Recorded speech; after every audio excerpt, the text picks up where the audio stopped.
cooking chicken mukbang. So, yan yung dinner ni amo natin. Ayan. Tapos, nakisabay yung isa na magpaluto ng sandwich. So, nagmadali tayo ngayon. Kinancel nila. So, ayan. So, ito yung salatan ni amo natin. So, ayan guys. Halos nagkasabay yung request. So, ngayon, kung kailan ko ginawa ito, inapura, kinancel naman. So, ito na yung i-deliver natin kay amo. Ayan yung chicken mukbang natin. Tapos, salata, kung makikita nyo.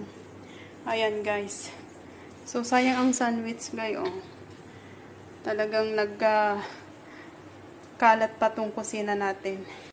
So, ating i-deliver na. Ayan, guys, oh. So, bye for now. Nag-apura